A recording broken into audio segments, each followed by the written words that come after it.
and welcome to the Bossed Up Podcast, episode 506. I'm your host, Emily Aries, the founder and CEO of Bossed Up. And today I want to talk about hurt feelings at work. What do you do with the experience of feeling resentful or betrayed or somehow violated by your colleagues at work? And to be clear, we're not talking about things that rise to the level of harassment or discrimination. We're just talking about the everyday experience of feeling the passive aggression from colleagues you might work with, or feeling like you've been stabbed in the back by your boss. These are common everyday experiences that a lot of us report feeling when it comes to having our own feelings hurt at work. So, helping me to break all this down is a returning guest to the Bossed Up Podcast, Tara Mohr. Tara is an expert on women's leadership and well-being and the author of Playing Big: Practical Wisdom for Women Who Want to Speak Up, Create, and Lead, which was named a Best Book of the Year by Apple's iBooks. Tara is the creator and teacher of the global Playing Big leadership program for women and of the Playing Big facilitators training for coaches, therapists, managers, and mentors. She's a co-active Training Institute certified coach with an MBA from Stanford University and an undergraduate degree in English literature from Yale. Her work's been featured on national media from the New York Times to Today's Show to Harvard Business Review. She lives in San Francisco with her husband and 3 children, and she's joining me back on the podcast today to break down how we can parse through hurt feelings at work. She previously joined me right here on the Bossed Up Podcast back in 2018 on one of our earliest ever episodes, episode 30, which was called Coping with Your Inner Critic. Tara, welcome back to the Bossed Up Podcast. Thank you. I'm so happy to be back, and I'm excited to chat with you. Likewise, I feel like so much has transpired in our lives since we last had you on the pod in 2018. Yes. So much has happened in the world. First of all, Playing Big, your incredible book, is celebrating a decade, a 10-year-old birthday. Congratulations. How does that feel? Thank you. It feels great. And I think what feels great about it is that women continue to give it to each other. And so it's just had this life of its own that I couldn't have forced or foreseen. But I am so glad people are still finding it useful in all kinds of contexts. Yeah, absolutely. And I'm not surprised to hear that because I think for so much of the work that we do here at Boss Stop, so many of the women I work with in big ways and small, in the start of their career, in the last decade of their career, playing big, this idea of like actually unleashing your full potential internally before even navigating the barriers that you might run into externally continues to be a huge part of this. So, just to remind listeners who might be hearing our conversation here for the very first time, can you tell me a little bit about your Playing Big philosophy, just to set the stage here on how that work really has inspired so much of your career? Sure, I would love to. Yeah, so I started out doing some coaching of women about 15 years ago now, and I didn't know what the focus of that work would be. I mostly knew I wanted to work with people around their inner lives. I was fascinated by psychology and questions of human potential. And I happened to have the sort of early clients I had who were friends of friends and colleagues of colleagues were all of these fabulous women. And very quickly, the pattern I saw in those coaching sessions was that those women came across to me as incredibly capable and bright, and they had great ideas and they had wise critiques of their industry or company or world. And at the same time, I kept hearing from them, yeah, but if that was a good idea, someone else would have done it already. Or, I want to take that leap, but I'm obviously not ready for it. And I got very interested in that because I saw a lot of myself in that. It's like, that's familiar to me. I have lots of reasons to feel confident. So, kind of a high achiever in school and work, but I wasn't feeling confident and maybe even more deeply than confident. Like, I just wasn't feeling free and self-trusting in myself and my voice, especially at work. I had another full-time job at the time inside a large organization. So I got very interested in that pattern, and then it kind of linked up for me with a broader social and political reality of, hey, we live in this world that women are still not leading and shaping to the degree that I believe would be healthy and better for our world.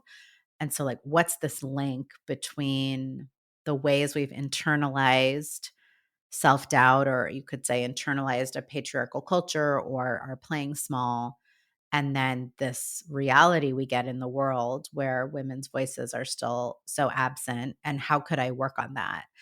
And so my coaching practice was a very good in the trenches kind of thing where I had to figure out what's really going to help people feel more ready to take those leaps and feel more capable. And the things that my clients and I figured out about that became the Playing Big model and became a course and a book that, has now really made its way around the world and had thankfully a big impact.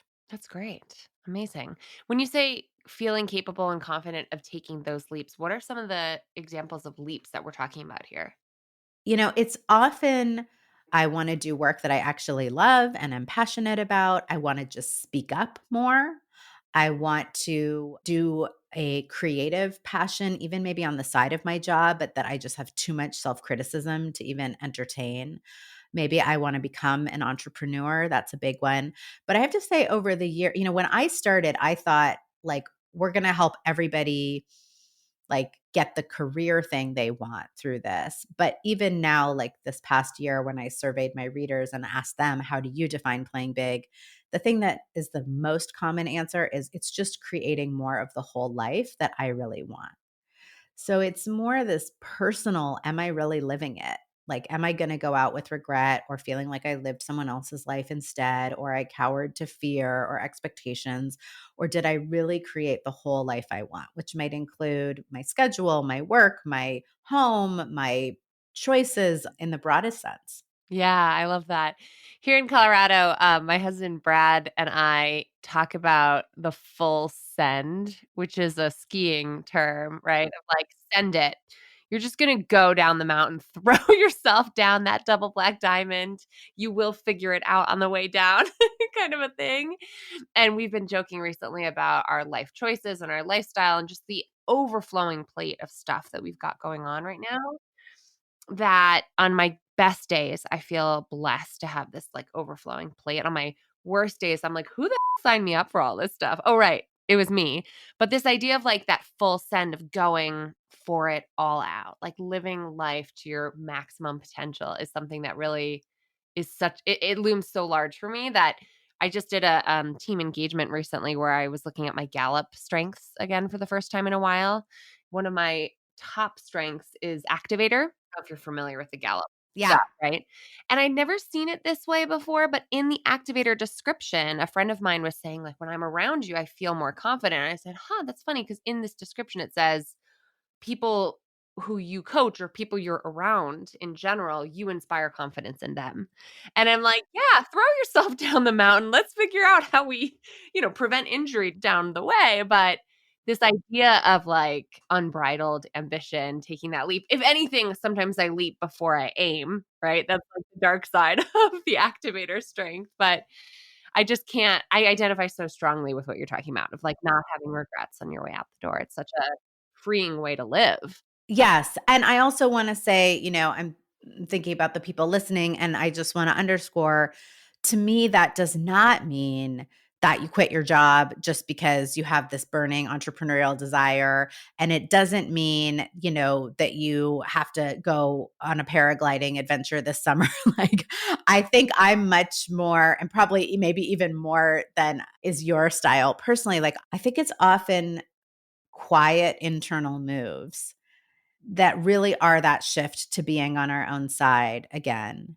And it can just be as simple as, I'm going to let myself ask the question in the meeting, or I have no idea how I could ever have a viable business, but instead of arguing against myself about it today, I'm at least going to go to the library and get a few related books and read them with a sense of curiosity. Like, it can be that. And it's often a bit of an internal pivot in how we're standing in relationship to ourselves that just kind of opens a new pathway.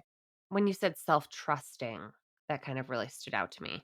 Yeah, which is especially hard for women because far more than our male counterparts, we're getting constant messages that we're really not very trustworthy. Mhm. from a very early age. I mean, it's just being shushed, basically. I want to talk about how those underlying feelings can influence our behaviors and influence us even going for or unlocking our full potential personally or professionally.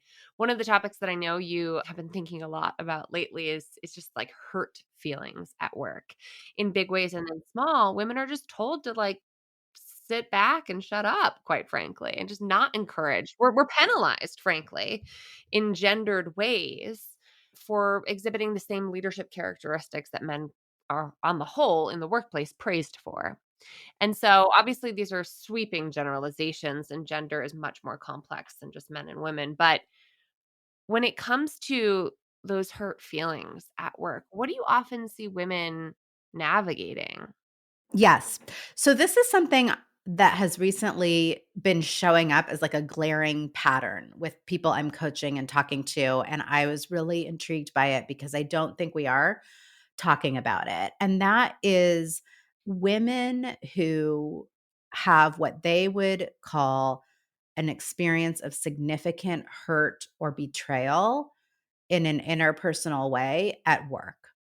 And it's often not even, I mean, of course, gender is tied up in it, and we'll talk about the ways, but it's not even, I'm feeling hurt because this place is biased. It's just maybe this person backstabbed me, or I feel like my boss threw me under the bus, or this person has no respect for me. The normal human stuff that comes up at work.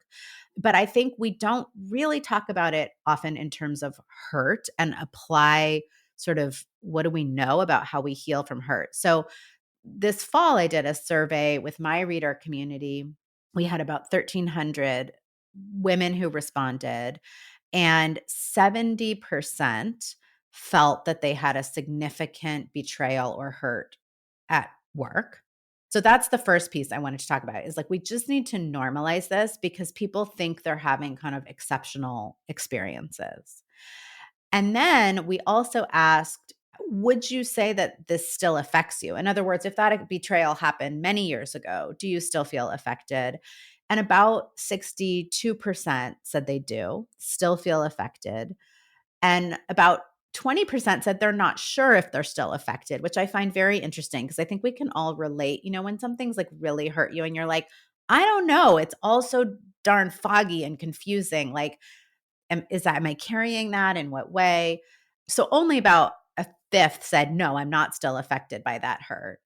And what I have seen coaching is that we're not even aware that the hurt is what's going on. So, for example, one of the first calls that really made me think about this was a woman who said, I'm struggling with burnout, which is such a big buzzword right now, right?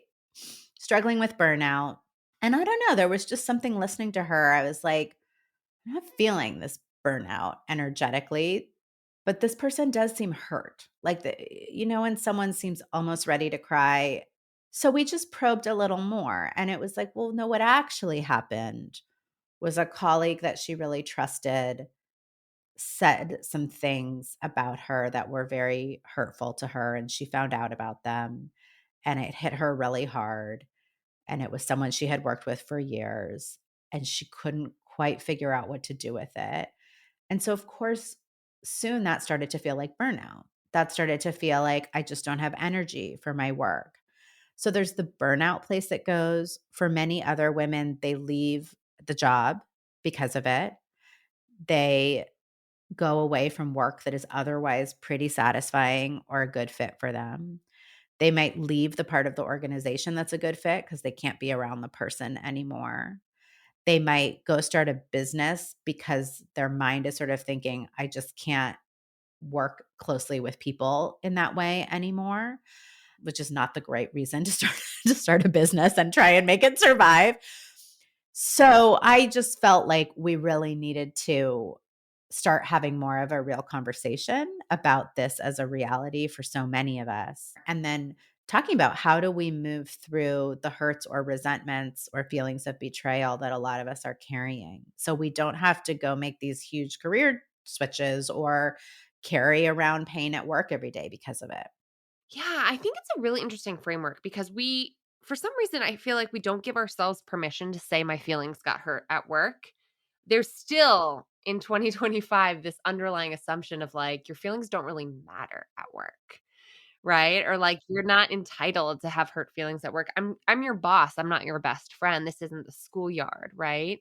And so there's something there about just the basics of emotional intelligence that we know about, like feelings matter at work whether we want them to or not. So I'm wondering from management's perspective, where perhaps there's an old school philosophy of command and control. Why should we care? Like I think I know, but why should we care about people's hurt feelings at work? Right. Okay. It's yeah, such a great question. So first of all, I would say, I completely agree. There's kind of the idea that at work, we wouldn't say my feelings are hurt or we're not really talking about that. I would say broadly, culturally, also, even in a personal context, most of us are not good at going, oh, you know what happened? I feel hurt. Instead, we're like, you're wrong. Actually, you're a crazy jerk. I'm mad at you. We go a lot of places because we don't really have the tools to go to the hurt that's underneath. So that's kind of the first piece is just can we normalize as human beings, we do get hurt, we hurt each other. We know that emotional pain actually registers in the body in the same way as physical pain, like you can even take a Tylenol. There's these studies where they give people traditional painkillers and it slightly reduces their feeling of hurt. I'm not recommending that as the tool, but just to say the pain of it is actually real and it is a kind of pain. So we're not very good at noticing, oh, I got hurt. That's what happened. We kind of go all these more cerebral, argumentative places. And then on top of that, even more so at work. And because if we're not supposed to feel hurt, period, as humans, but we're definitely not supposed to feel hurt at work, we also, I think, we don't always take our workplace hurt to a therapist or to our friend and even use our normal tools. As a manager, I'm not sure that managers are responsible for healing people's hurt. And I don't think they could entirely prevent it. I'm more interested in how do we each as individuals move through our own, and we'll talk about that today. But yeah, why would you care as a manager? Because if someone's carrying around a lot of hurt and resentment, they're probably not going to have great morale. They may not stay that long. They're going to come up with some other reason why they need to be moved to another role. They're not going to collaborate with this person. They're going to be more defended and armored up around other people, like all of that. Yeah, I can just imagine the bad behaviors that come from that. Like, when they say hurt people," right? You're like, "I don't want a whole bunch of bullies who are protecting their own territory and exhibiting really not helpful behaviors on the team." And I can just imagine how, like, a higher trust environment could breed better behaviors, more collaboration, more creativity, better decision making. But it's interesting. We had an interview a couple years ago now on episode 394 with Zeneca Chapman about workplace bullying. And you're right. Like, there's a lot of hurt feelings, there's a lot of bad behaviors that we experience at work. And so, if you are on the receiving end of betrayal, that's a heavy word. Right?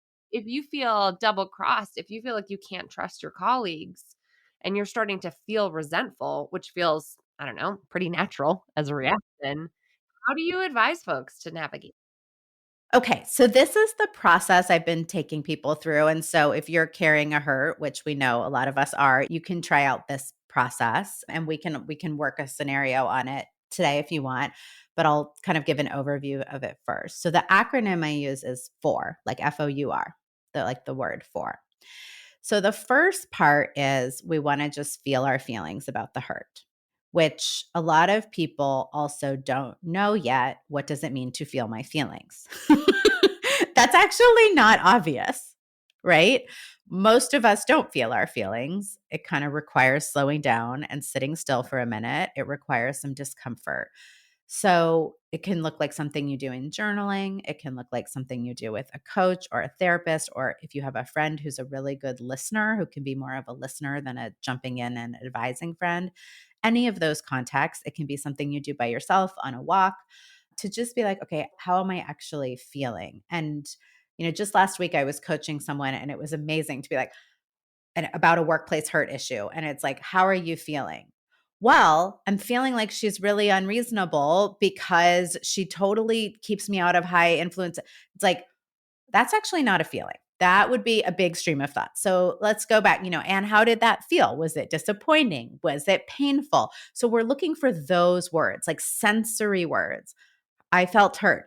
It was disappointing. I felt angry. And we're giving a name to them. And research shows that when we label a feeling with a word, first of all, it automatically reduces the intensity of the feeling because we're hooking up our prefrontal cortex language part of the brain to the more emotional part.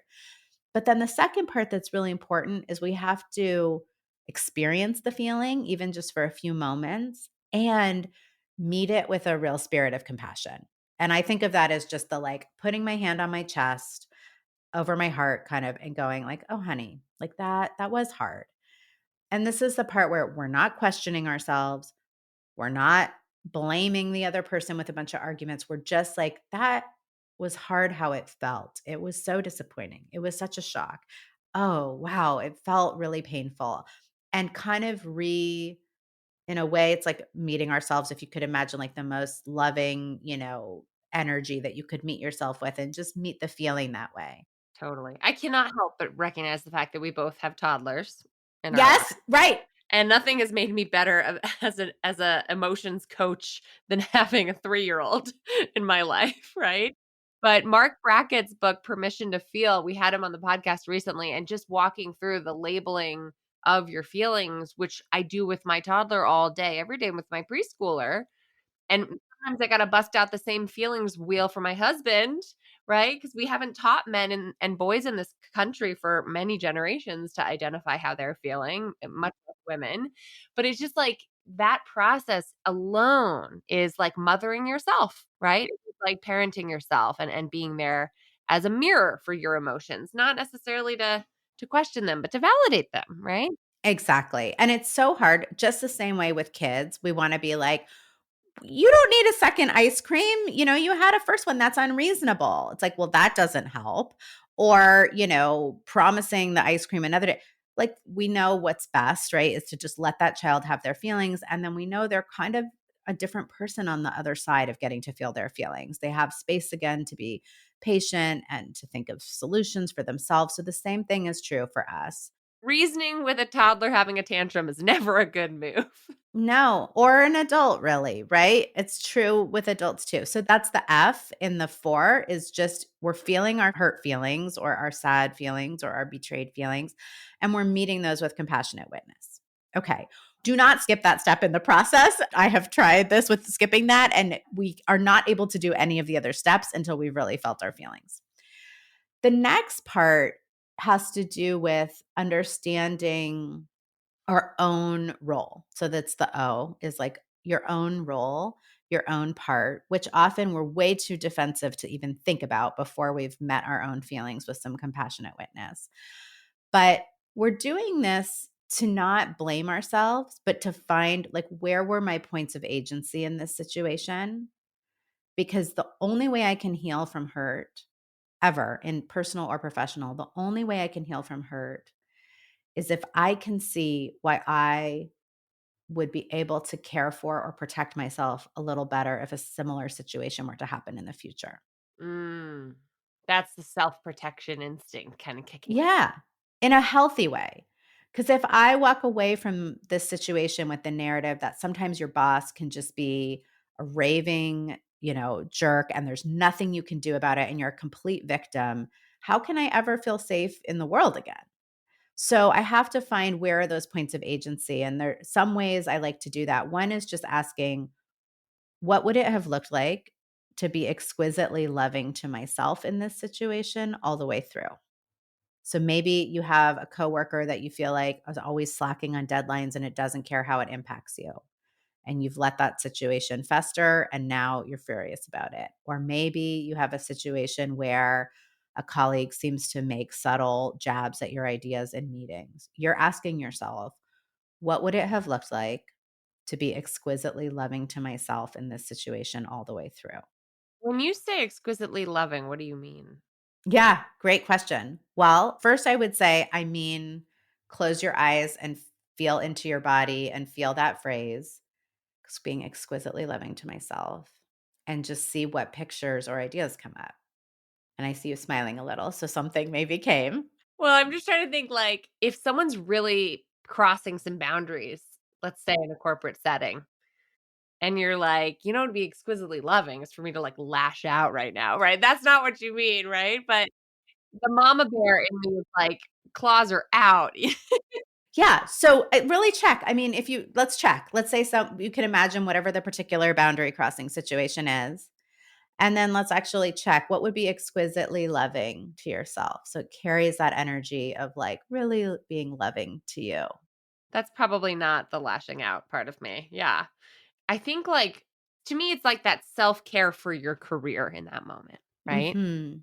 Which is like, what do I need to have my needs met and not do damage in an unnecessary way, right? Because, like, what's actually loving towards myself is protecting myself and making sure my needs are still met in that moment. Right, right, and not in a way that would come back to bite you later necessarily. Right. So, exactly. So exquisitely loving, there's no prescription that I or anyone else can give you of what that looks like, but that's kind of a phrase to try on in any situation and really feel your way into. And then, oh, what would that love have me do? And there's often a real interesting, wise, and surprising answer there, sort of like you just found. So that's number one. You can also ask, and this is, I'm deriving a little bit from actually 12-step recovery processes of kind of looking at our own part in difficult relationships, where we can ask, like, well, where was I dishonest in this situation or fearful? Or maybe just didn't have the skills or tools I needed. And I find for me as and I think this has a real gendered quality, a lot of times when I have developed a resentment towards someone, I have been being dishonest. Yeah. People pleasing, right? People pleasing, not wanting to rock the boat, scared of conflict, questioning my own feelings or thoughts. And it's not to say I should have said, there's no should there, but just noticing, oh, well, that's a place of agency. That's a place where I helped weave whatever this dynamic became. So I might write that down too if I'm doing this as a journaling process. Sometimes if I really, it's not that I was dishonest, it's not, I really don't want to blame myself. It's just I didn't have the skills I needed. Like I can look back and be like, I just had no idea how to give someone tough performance feedback. I didn't have that tool. And so that contributed to the situation. That's how we're looking at our own part. That's step two. And then there's a you, right? There's a you. So the you is understanding the other party. Yes. So my side of the street's clean, and what's going on your side of the street is what I'm hearing. Yes. And this is from the parenting world directly. This is a question I originally got from Susan Stifelman, who's a parenting expert. And she says, whenever your kid is doing challenging behavior, the question to ask yourself is, how does this behavior make perfect sense? Oh. Wow, that's a skill we've lost as a country. I just had a conversation last week for the podcast that was like assuming the other person's perspective, which used to be a civil discourse skill that we all learned that we have atrophied, really. 100%, 100%. So, I think it's a great question to ask about kids or adults because everyone's behavior, I think we've confused, like we're looking at people's behavior only through the lens of morality and not the lens of causality. People's behavior has causes. We're not crazy, unpredictable creatures. A set of factors lead to outcomes. We understand a lot about human psychology and the nervous system. Like the research understands way more than we act like we understand when we're just like, there's a random bad behavior, there's a random bad person. Yeah. Or a stupid person is what I hear more often. Yes, It's right. not even like the morality. It's like this person's dumb, therefore they're acting out of their self-interest. And it's like that is the laziest argument you can make in politics or in the preschool classroom. It's like, no, this behavior definitely is in their self-interest from their vantage point. You've got to work a little harder to figure out how that's true. Exactly. And how did this get here? So whoever that person is that hurt you, we get to ask ourselves, how does their behavior make perfect sense? And that can be, how does it make perfect sense? I really like the phrase, like, given kind of what I know about their capacity. Oh, yeah, that's right. I kinda know. They don't really apologize for anything. Why would they have to apologize to me? Right? Like, or I can kinda guess that, yeah, they don't seem like they really trust other people much. So it's just an acknowledgement. We're all shaped by our wounds and our conditioning, and this person's behavior, it makes perfect sense. You might totally be able to see why. You might have to make some guesses. And this is always so powerful because when I do this in big groups, you just see the stream in the chat. Oh, she was probably having a stressed day. Oh, she's under pressure from her boss. Oh, she thought she was doing the best thing she could. I mean, I just yesterday I was teaching this and we went from someone being like, this woman is trying to steal work from me. Like she's trying to reduce the scope of my role. By the time we got to this part of the process, it was, "Oh, I told her I have a health issue. She's probably trying to reduce the scope of my role to help me, not because she's out to get me." And she had messaged the woman by the end of like, while we were in the workshop, they were messaging and they had come to a totally new place. So, it's a very powerful question.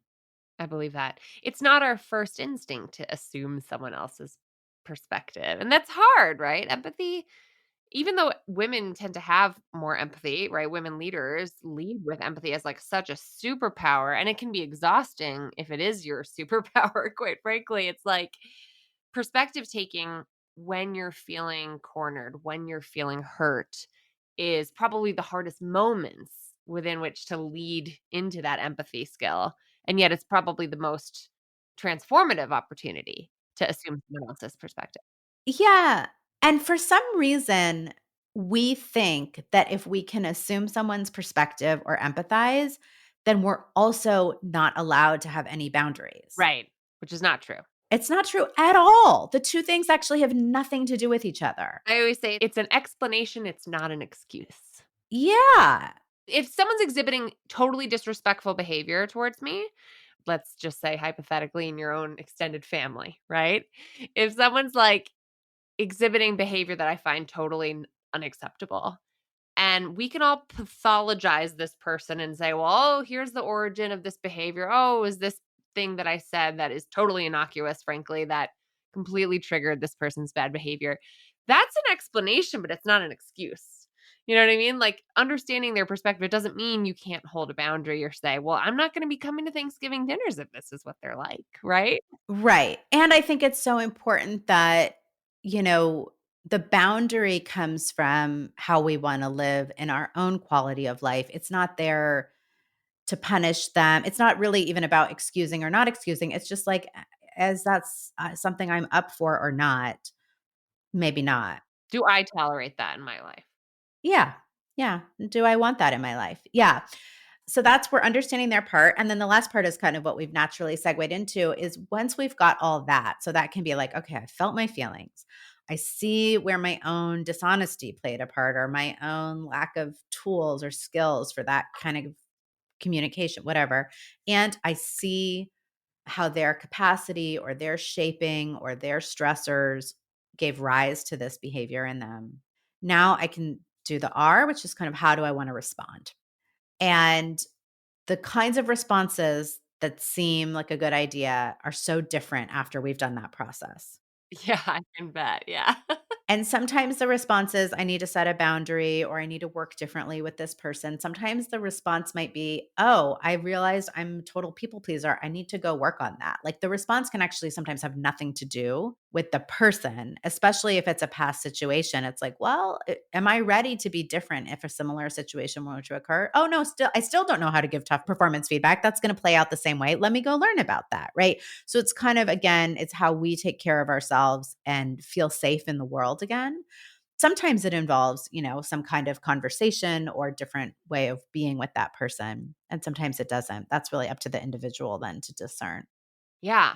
So this feels like a really helpful framework for mindful response. So for being really conscientious of I feel like when my feelings are hurt and this comes from Kim Scott's radical candor framework, right? When you're like backs against the wall, some people resort to what is it called? Like toxic empathy. I forget exactly what she calls it, but saying like whatever you want is fine with me, passive Mm, passive dishonesty, right? To your earlier point, we're kind of rolling over and being a doormat. That leads to resentment. That leads to frustration.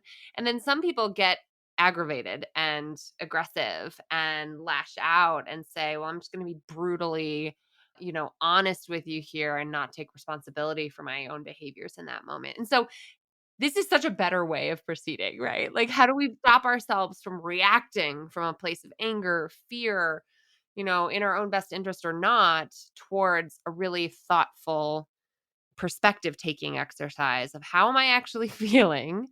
How might I actually explain the behaviors coming at me from this other person? And what can I own in this process? I love that. It's really interesting.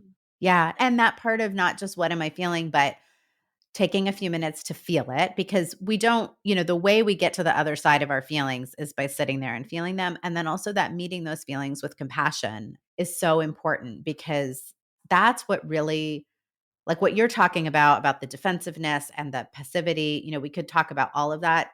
That's all very well mapped out now in terms of how we understand the human nervous system. That's like, okay, something happened. We went into fight or flight. There you can have a fight response. You can have the dorsal vagal shutdown where you go into apathy and numbness, like that. You can have the fawn response, which you're also talking about. So in order to not just have a fear response, which is will feel reactive because we're being powered by our Lizard brain, basically. reptilian instinct, right? The first thing we have to do is kind of bring our nervous system calm back. And so that's another way to look at what we're doing in that F step is just by feeling the feelings and being that loving mom to ourselves, right? We're going, okay, now I could be back in my ventral vagal nervous system state where I'm calm. My clearer cognition is back online so I can actually think through this situation and now I'm ready to work with it in a non-reactive way. Yeah. I can't help but see all the parallels with parenting on this, right? It's like, I try not to make constant references between managing and parenting because they're not identical, but man, I can just see how relevant this is for leaders of teams, for individual contributors, and for parents out there to say, look, we can't really reason with ourselves or others if we're at a dysregulated emotional state. Yes. Yeah. I call that now I just think of that as nervous system first. Like in any conflict situation, you have to handle the nervous system part before you can handle the content. Two people in an activated state cannot get themselves to any solution on the content because quite literally, we do not do our best thinking and we are not open to giving and receiving connection when we're in fight or flight. So, yeah. And a lot of times, we give kids the benefit of the doubt around psychological drivers of behavior, and we're not quite always there with adults yet. And so the parenting tools are sometimes more advanced, but they're like we're further along in a kind of psychological understanding and we're motivated because we don't want to mess up our kids. So we have a motivation to act that way. We don't always think, I don't want to mess up my colleague with how I'm behaving towards them. That is really funny. Super helpful stuff. Tara, I'm loving this four model. Thank you so much for walking us through it. Besides altruism towards our colleagues, which we might not have, to your earlier point here, I'm wondering how we might apply this in that situation we talked about at the start of our conversation here when we're on the brink of making a big move. I call them making boss moves, right? When you're going for that promotion, when you're thinking about transforming your career or going for a big personal goal for self-fulfillment purposes. When you're trying to make a big leap, how might this model help you do that? You know, I think you don't want to leap with heavy luggage, right? Like we need to be light to leap. And our old hurts are some of the heaviest luggage we can carry. So if you are thinking about making a big leap, it is a really great time to just do that process on a hurt you might be carrying. And I always say, like, start with a moderate hurt. Don't start with mom.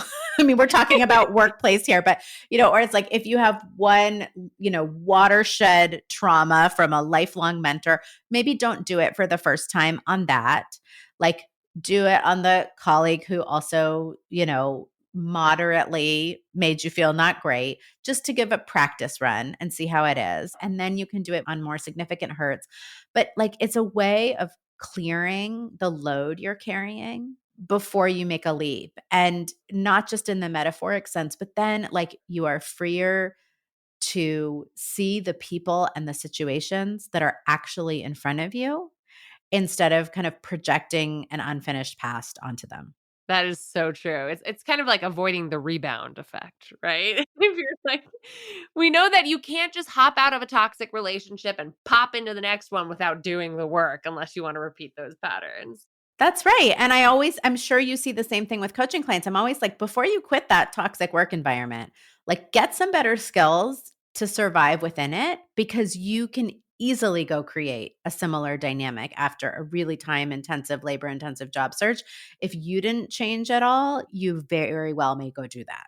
That is such a key point. Well, thank you so much for making that connection for us. Tara, where can our listeners keep up with all the great work you're doing and join your reader community for these polls and surveys that you're sending out? Yes, yes. It's all at taramoore.com. And I'd love to see you there. Lots of good stuff to support you. Amazing. Thank you so much, Tara. This was so helpful. It was really nice to reconnect. And now I want to hear from you. How do you navigate hurt feelings at work? And did you find Tara's model, the four framework, to be a helpful way to create mindful responses in your personal or professional life?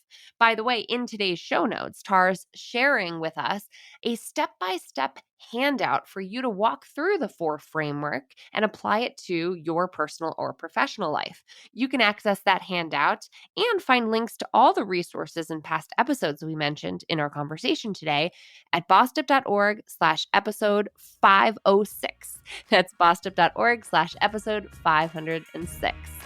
And as always, I'd love to keep the conversation going in the Bossed Up Courage community on Facebook or in our Bossed Up group on LinkedIn. And until next time, let's keep Boston in pursuit of our purpose. And together, let's lift as we climb.